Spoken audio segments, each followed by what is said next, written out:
ಅನೇಕ ರೂಪಗಳನ್ನು ಧರಿಸಿದ ಅರ್ಥ ಆಯ್ತು. ಇದು ಮಾತ್ರ ಎಂತೆಲ್ಲ ರೂಪ ಅದಕ್ಕೆ ನಾನು ಉತ್ತಾನ ಸರ್ವರೂಪಾಣ ಏಕಯೋಗಿಯ ಸಂಗ್ರಹ ಅವರು ಮುಂದೆ ಹೇಳುವ ಮತ್ತು ಹೇಳದೇ ಬಿಟ್ಟ ಎಲ್ಲ ರೂಪಗಳ ಸಂಗ್ರಹ ಈ ಪಂಚಾತ್ಮ ಸರ್ವಸಂಗ್ರಹ ಹೇಗೆ ಇದ್ರೆ ಏಕಃ ಅರ್ಥ ಪಂಚಾತ್ಮವು ಒಬ್ಬ ಇಲ್ಲ ಐದಾರ ವಿಸ್ತಾರ ಎಷ್ಟು ರೂಪಗಳಿಂದ ಪಂಚಾತ್ಮಗಳು ತ್ರಿಧಾತ್ಮ ಪರಿಚಯ ಮಾಸಕ್ಕೆ ಒಬ್ಬ ಇಲ್ಲ ಎರಡಾಗುವುದು ಮುಂದೆ ಹೇಳ್ತಾರೆ ಅದನ್ನ ಇಲ್ಲಿ ಅದನ್ನು ತಗೊಳ್ಳಿಲ್ಲ. ಒಬ್ಬ ಇಲ್ಲ ಪಂಚಾತ್ಮಕ ಅಂದ್ರೆ ಮೂರಾಗಿ ವಿಸ್ತಾರ ಏಕಃ ಆಸೀತ್ ಪಂಚಾತ್ಮಕೋ ಭೂತ್ ತ್ರಿಧಾತ್ಮ ಪ್ರಪಂಚಯ ಮಾಸ ಏನು ಮೂರಾಗ ಬ್ರಹ್ಮಣಿ ಶಿವೇ ಜಗತಃ ಸ್ವಯಂ ವಿಷ್ಣುರೂಪತ್ವ ಸೃಷ್ಟಿಯ ಆರಂಭದಲ್ಲಿ ಭಗವಂತ ತಾನು ವಾಸುದೇವ ರೂಪನಾಗಿ ಶ್ರೀ ಭೂದುರ್ಗಾ ಸತ್ವದ ತಮೋಮನಿಯಾಗಿರತಕ್ಕಂಥ ಲಕ್ಷ್ಮಿಯ ಮೂರು ರೂಪಗಳಲ್ಲಿ ಶ್ರೀ ರೂಪದಲ್ಲಿ ತಾನೇ ಲಕ್ಷ್ಮಿಯಲ್ಲಿ ವಿಷ್ಣು ರೂಪದಿಂದ ಮಗನಾಗಿ ಆಚಾರ್ಯ ಮುಂದೆ ಹೇಳ್ತಾರೆ.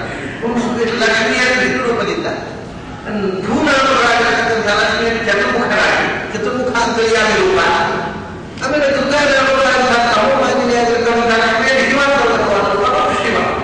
ಹೀಗೆ ತಾನೇ ಪುನಃ ತಾನು ರೂಪಗಳನ್ನು ಮೂರು ರೂಪಗಳನ್ನು ಸೃಷ್ಟಿ ಸ್ಥಿತಿ ಸಂಹಾರಗಳಿಗೋಸ್ಕರ ತೊಟ್ಟು ಬಂದ ಆಚಾರ್ಯರೇ ಮುಂದೆ ಹೇಳ್ತಾರೆ. ಮೂರನೇ ಕಾಯ್ದೆ ಆ ಮಾತು ಬರುತ್ತೆ. ಪ್ರಳಯ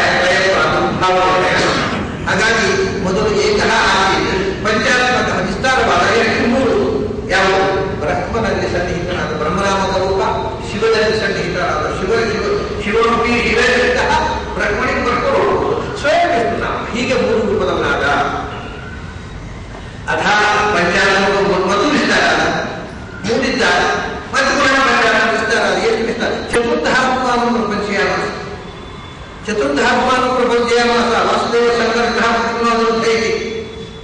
ಚತುರಾತ್ಮಕ ಒಂದಿದ್ದ ಮೂರಾದ ಮೂಡಿದ್ದವನಾದ ಇದು ಪಂಚ ಅಂದರೆ ನಿಮಗೆ ಪ್ರಾಚ್ಯ ಪ್ರಪಂಚ ಪ್ರಪಂಚ ವಿಸ್ತಾರ ಇತ್ಯಾತ್ಮ ಪ್ರಪಂಚೇನ ಅಂದ್ರೆ ಸಾಕು ವಿಸ್ತಾರ ಮಾಡಿದ್ದು ಬರೀತಾರೆ. ಕೆಲವು ಪ್ರಪಂಚೇನ ಅಂದ್ರೆ ವಿಸ್ತಾರ ಮಾಡಿ ಸಾಕು. ಹಾಗೆ ಪ್ರಪಂಚ ವಿಸ್ತಾರ ಅದೇ ಪ್ರಪಂಚ. ಹಾಗಾಗಿ ಮತ್ತೆ ಪ್ರಪಂಚ ವಿಸ್ತಾರ ಎಷ್ಟು ಒಂದಿದ್ದ ಮೂರಾದ ಮೂಡಿದ್ದವ ನಾಗಾದ ವಾಸುದೇವ ಸಂತೋಷ ಪ್ರತಿಮಾ ಇದು ಪಂಚಾತ್ಮಕವು ಸ್ವಯಂ ವಾಸುದೇವ. ಆಮೇಲೆ ಅದು ಒಂದರೆ ವಾಸುದೇವ ಸಂಕೃಷ್ಣ ಪ್ರತಿಮಾ ಮತ್ತೆ ವಿಶ್ವಾಸ ಪ್ರಾಜ್ಞಾದೂರ್ಯ ಹೀಗೆ ಚತುರ್ಮುಖನಾದ ಅಥವಾ ಪಂಚೇತಿ ಸಂಖ್ಯಾವತ್ ವಚನ. ಐದಾರ ಯಾವಾಗ ಚತುರ್ಥ ಯಾವ ವಾಸುದೇವಾಗಿ ಸಹ ಸ್ವಯಂ ನಾರಾಯಣ ಪಂಚ ವಾಸುದೇವ ಸಂಕೃಷ್ಣ ಪ್ರತಿಮಾ ಆಗಿದ್ದ ನಾನಿದ್ದವ ಇದ್ದಾಗ ನಾರಾಯಣ ಮೂಡಿದ್ದವ ನಾಕಿದ್ದವ ಆಮೇಲೆ ಅದನ್ನು ಇಲ್ಲಿ ಪಂಚ ಆತ್ಮನ ಸ್ವರೂಪಾಗಿ ಅಷ್ಟೇತಿ ಇಲ್ಲಿ ಕರೋತಿಯ ಐದು ವಿಧವಾಗಿ ತನ್ನನ್ನು ಮಾಡಿದ. ಪಂಚ ಆತ್ಮನಃ ಸ್ವರೂಪಾಗಿ ಅಷ್ಟೇತಿ ಇಲ್ಲಿ ಕಪ್ಪರತೆಯಾಗಿ ನಾನು ಬಳಸಿಕೊಂಡೆ. ಕಪ್ಪರತೆಯಾಗಿದೆ ಸ್ವಾರ್ಥೇಕ ಕಪ್ಪರತೆಗೆ ನಾನು ಆಗ್ತೇನೆ ಉತ್ಸಾಹ ಅಂತಹ ಇದೆ, ಅನುಕಲ್ಪ ಅಂತಹ ಇದೆ, ಅಲ್ಪಾರ್ಥೆ ಕಪ್ಪರತೆ ಇದೆ. ಇದು ಸ್ವಾರ್ಥೆ. ಸ್ವಾರ್ಥೆ ಅಂದ್ರೆ ಸ್ವರೂಪ. ಸ್ವರೂಪ ಅನ್ನೋದೇ ಮತ್ತೊಂದು ಹೇಳಿದ ಸ್ವರೂಪವೇ ಅದನ್ನು ಸ್ವಾರ್ಥ್ಯತಃ ತೇನ ರೂಪಭೇದೇ ಸ್ವರೂಪಭೇದ ಇತ್ಯೇವ ಕಪ್ರತ್ಯಯಾರ್ಥಃ.